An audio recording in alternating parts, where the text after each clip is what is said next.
Public ಟೈಮ್ಸ್ಗೆ ಸ್ವಾಗತ. ಎಲ್ಲರಿಗೂ ನಮಸ್ಕಾರ.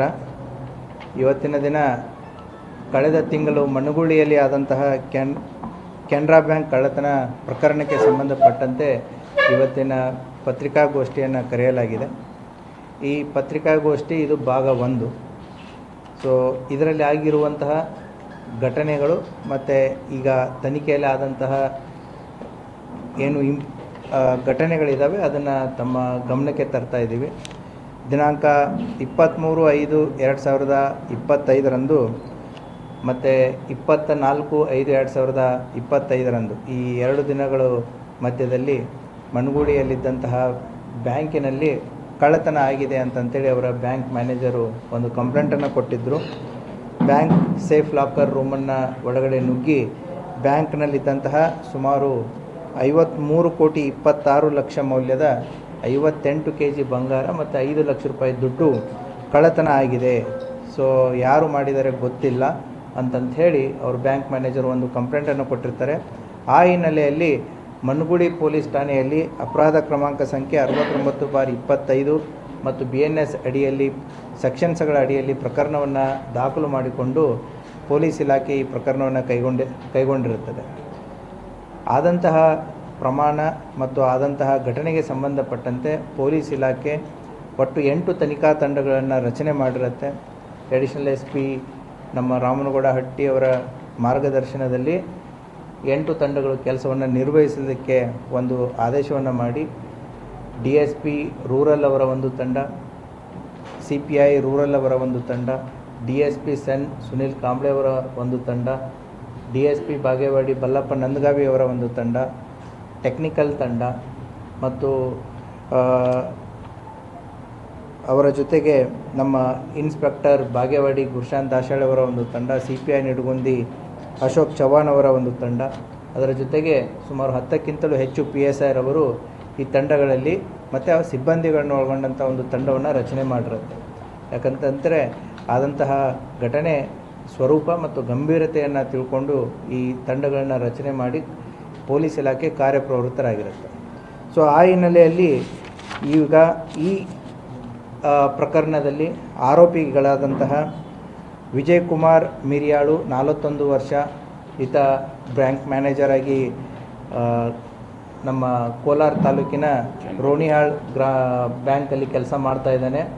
ಈತ ಮುಂಚೆ ಇಲ್ಲಿ ಮಣ್ಣುಗುಳಿಯಲ್ಲಿ ಬ್ಯಾಂಕ್ ಮ್ಯಾನೇಜರ್ ಆಗಿ ಕೆಲಸ ಮಾಡಿದಂತಹ ವ್ಯಕ್ತಿ ಆಗಿರ್ತಾನೆ. ಆತ ಆರೋಪಿ ನಂಬರ್ 1. ಎರಡನೇದವನು ಚಂದ್ರಶೇಖರ್ ನೆರಲ. ಈತ ಖಾಸಗಿ ಉದ್ಯೋಗ, ರಿಯಲ್ ಎಸ್ಟೇಟು, ಆಮೇಲೆ ಈತನೊಂದು ಸೆಂಟ್ ಆಂಥ್ರೂ ಸ್ಕೂಲು ಅಂತಂತೇಳಿ ಸ್ಕೂಲನ್ನು ಕೂಡ ಹುಬ್ಬಳ್ಳಿ ಕೇಶವಾಪುರದಲ್ಲಿ ನಡೆಸ್ತಾನೆ. ಈತ ಕಾಂಟ್ರಾಕ್ಟರ್ ಆಗಿಯೂ ಕೆಲಸ ಮಾಡ್ತಾನೆ. ಆಮೇಲೆ ಈತ ಕ್ಯಾಸಿನೋಗಳನ್ನು ಕೂಡ ಆಡೋದು ನಡೆಸೋವಂಥ ಒಂದು ಹವ್ಯಾಸವನ್ನು ಹೊಂದಿದ್ದಾನೆ. ಗೋವಾದಲ್ಲಿ ಕೆಲಸ ಕಾರ್ಯಗಳನ್ನು ಮಾಡ್ತಾನೆ, ಹುಬ್ಬಳ್ಳಿಯಲ್ಲಿ ಮಾಡ್ತಾನೆ. ಅದೇ ರೀತಿ ಕೂಡ ಈತ ಶ್ರೀಲಂಕಾಕ್ಕೂ ಹೋಗಿ ಕೊಲಂಬೋ ಇಲ್ಲಿಗಳಲ್ಲಿ ಕೂಡ ಕ್ಯಾಸಿನೋ ಆಡುವಂಥ ಒಂದು ಪ್ರವೃತ್ತಿಯನ್ನು ಬೆಳೆಸ್ಕೊಂಡಂಥ ವ್ಯಕ್ತಿ ಚಂದ್ರಶೇಖರ್. ಈ ಚಂದ್ರಶೇಖರು ಮುಂಚೆ ಒಂದು ಬ್ಯಾಂಕಲ್ಲಿ ಕೆಲಸ ಮಾಡಿ ಅಲ್ಲಿನೂ ಕೂಡ ಗೋಲ್ಮಾಲ್ ಮಾಡಿ ಸಸ್ಪೆಂಡ್ ಆಗಿ ಡಿಸ್ಮಿಸ್ ಆದಂಥ ಒಬ್ಬ ವ್ಯಕ್ತಿ. ಈತ ನಮ್ಮ ವಿಜಯ್ ಮೇರಿಯಾಳನ ಫ್ರೆಂಡು. ಇನ್ನೊಬ್ಬ ವ್ಯಕ್ತಿ ಸುನಿಲ್ ಮೋಕಾ ಅಂತಂತೇಳಿ ಇವನು ಕೂಡ ಈ ಚಂದ್ರಶೇಖರನ ಜೊತೆಗೆ ಅಸೋಸಿಯೇಟ್ ಆಗಿದ್ದು ಅವನ ಹತ್ತಿರ PA ರೀತಿಯಲ್ಲಿ ಕೆಲಸ ಮಾಡುವಂಥ ಒಬ್ಬ ವ್ಯಕ್ತಿ.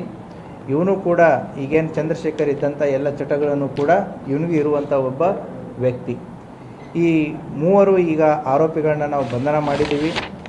ಈ 3 ಜನ ಆರೋಪಿಗಳಿಂದ ಅವರು ಕೃತ್ಯಕ್ಕೆ ಬಳಸಿದಂತಹ 2 ಕಾರುಗಳು, ಅದರ ಜೊತೆಗೆ ಅವರಿಂದ ರಿಕವರಿ ಆದಂತಹ ಸುಮಾರು 10.5 kg ಕರಗಿಸಿದ ಬಂಗಾರ ಮತ್ತು ಆಭರಣಗಳನ್ನು ಈ 3 ವ್ಯಕ್ತಿಗಳಿಂದ ವಶಪಡಿಸಿಕೊಂಡಿದ್ದೀವಿ. ಸುಮಾರು 10,75,00,000 ವ್ಯಾಲ್ಯೂವಿನ ವಸ್ತುಗಳನ್ನು ಅವರಿಂದ ಈ 3 ಜನ ವ್ಯಕ್ತಿಗಳಿಂದ ವಶಪಡಿಸ್ಕೊಂಡಿದ್ದೀವಿ. ಈ ಪ್ರಕರಣದಲ್ಲಿ ಇನ್ನೂ ಹಲವಾರು ಆರೋಪಿಗಳು ಹೊರಗಿದ್ದು ಅವರಲ್ಲಿದ್ದಂತಹ ಮಾಲುಗಳನ್ನು ನಾವು ವಶಪಡಿಸಿಕೊಳ್ಳೋದು, ಅವ್ರನ್ನ ಪತ್ತೆ ಮಾಡೋದು ಮತ್ತು ವಶಪಡಿಸಿಕೊಳ್ಳೋದು ಕೂಡ ಬಾಕಿ ಇದೆ.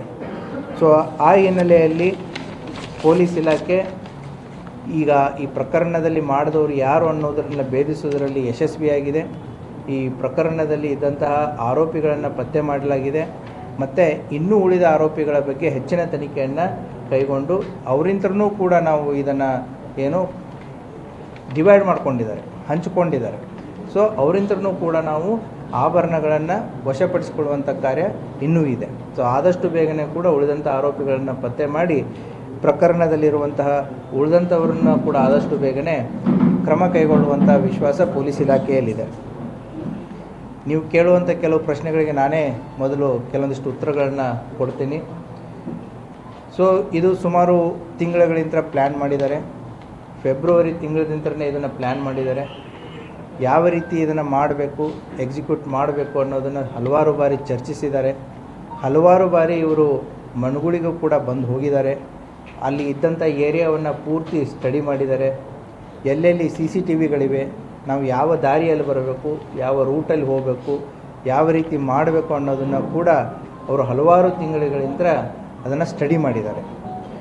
ಆಮೇಲೆ ಇದನ್ನು ಬ್ಯಾಂಕಲ್ಲಿದ್ದಂಥ ಕೀಸ್ಗಳನ್ನು ಈ ವಿಜಯ್ ಏನಿದ್ದಾನೆ ಪ್ರೀವಿಯಸ್ ಮ್ಯಾನೇಜರು, ಆತ ಮೇದಲ್ಲಿ ಟ್ರಾನ್ಸ್ಫರ್ ಆಗ್ತಾನೆ. ಮಣಗುಳಿಯಲ್ಲಿ ಮೇ 9ರವರೆಗೂ ಕೆಲಸ ಮಾಡಿದ್ದಾನೆ. ತದನಂತರ ಅಲ್ಲಿಂದ ವರ್ಗಾವಣೆಯಾಗಿ ರೂನಿಯಾಳ್ ಬ್ರಾಂಚಿಗೆ ಹೋಗಿದ್ದಾನೆ. ಅವನು ಹೋಗೋಕ್ಕಿಂತ ಮುಂಚೆನೇ ಮಾರ್ಚ್ ಮತ್ತು ಏಪ್ರಿಲ್ ತಿಂಗಳುಗಳಲ್ಲಿ ಈ ಬ್ಯಾಂಕಿನ ಕೀಸ್ಗಳಿಗೆ ಏನಿರ್ತವೆ, ಈ ಕೀಸ್ಗಳನ್ನು ಈ ಆರೋಪಿಗಳಿಗೆ ಕೊಟ್ಟು ಅವುಗಳನ್ನು ಡುಪ್ಲಿಕೇಟ್ ಕೀಗಳನ್ನು ಮಾಡಿಸಿದ್ದಾರೆ. ಸೊ ಆ ಡುಪ್ಲಿಕೇಟ್ ಕೀಗಳು ಕೂಡ ವರ್ಕ್ ಆಗುತ್ತೋ ಇಲ್ಲೋ ಅನ್ನೋದಕ್ಕೆ ಕೂಡ ಹಲವಾರು ಬಾರಿ ಅದನ್ನು ಟೆಸ್ಟ್ ಆ್ಯಂಡ್ ಟ್ರಯಲ್ ಮಾಡಿದ್ದಾರೆ. ಸೊ ಯಾವಾಗ ಸಕ್ಸಸ್ ಆಗಿದೆ ವೇಟ್ ಮಾಡಿದ್ದಾರೆ. ಏನು ಅಂತಂದರೆ ಇದ್ದಂತಹ ಈ ವಿಜಯ್ ಮೈರ್ಯಾಳ್ ಮ್ಯಾನೇಜರ್ ಏನಿದ್ದಾನೆ ಆತ ವರ್ಗಾವಣೆ ಆಗಿ ಹೋಗೋವರೆಗೂ ಕೂಡ ಕಾಯ್ದಿದ್ದಾರೆ. ಅಂದರೆ ನಾಳೆ ಇದು ಅವನ ಮೇಲೆ ಬರಬಾರ್ದು, ಯಾಕಂದರೆ ರೆಸ್ಪಾನ್ಸಿಬಿಲಿಟಿ ಅವನ ಮೇಲೆ ಇರುತ್ತೆ ಅಂತಂಥೇಳಿ ಅವನ ಮೇಲೆ ಬರಬಾರ್ದು. ಸೊ ಹೊಸ ಸೆಟಪ್ ಏನು ಬರುತ್ತೆ ಅವ್ರ ಮೇಲೆ ಬರಲಿ ಅನ್ನುವಂಥ ಒಂದು ಸಂದರ್ಭ ಸಮಯಾವಕಾಶಕ್ಕೆ ಕಾಯ್ದಿದ್ದಾರೆ. ಇನ್ನು ಮೇ 9ನೇ ತಾರೀಕು ಟ್ರಾನ್ಸ್ಫರ್ ಆಗಿ ಹೋಗ್ತಾನೆ. ಅವ್ರ ಜೊತೆಗೆ ಇನ್ನೂ ಕೆಲವೊಂದಿಷ್ಟು ಸಿಬ್ಬಂದಿಗಳು ಅಲ್ಲಿಂದ ಟ್ರಾನ್ಸ್ಫರ್ ಆಗ್ತಾರೆ. ಹೊಸ ಸೆಟಪ್ ಬರುತ್ತೆ. ಹೊಸ ಸೆಟಪ್ ಬಂದ ಮೇಲೆ ಇದೇನು 4 ಸ್ಯಾಟರ್ಡೆ ಸಂಡೇ ಇರುತ್ತೆ. ಸೊ ಜನ ಇರಲ್ಲ ಆ ಟೈಮಲ್ಲಿ ಅಂತಂತ ಹೇಳಿ ಸೊ ಆ ಸಂದರ್ಭದಲ್ಲಿ ಮಾಡಿದರೆ ಸೊ ಹೋದ ಹಳೆ ಮ್ಯಾನೇಜರ್ ಮೇಲೆ ಬರುವಂಥ ಸಾಧ್ಯತೆಗಳು ಕಡಿಮೆ, ಹೊಸ ಸೆಟಪ್ ಮೇಲೆ ಬರಲಿ ಅಂತಂತ ಹೇಳಿ ಆ ಡೈರೆಕ್ಷನ್ದಲ್ಲಿ ಇದನ್ನು ಮೇ 23 ಮತ್ತು 24ನೇ ತಾರೀಕಿಗೆ ಎಕ್ಸಿಕ್ಯೂಟ್ ಮಾಡುವಂಥ ಒಂದು ಪ್ಲ್ಯಾನನ್ನು ಮಾಡ್ತಾರೆ. ಮೇ 23ನೇ ತಾರೀಕು ಕೂಡ ಅವರು ಅಲ್ಲಿ ಚಲನವಲನಗಳು ಓಡಾಡಿದ್ದನ್ನು ನಮಗೆ ಸಾಕಷ್ಟು ಕುರುಹುಗಳಿದ್ದಾವೆ. ಅವರು ಮೇ 23ನೇ ತಾರೀಕನೇ ಮಾಡಬೇಕು ಅನ್ನುವಂಥ ಒಂದು ಆಶಾಭಾವನೆಯಲ್ಲಿರ್ತಾರೆ.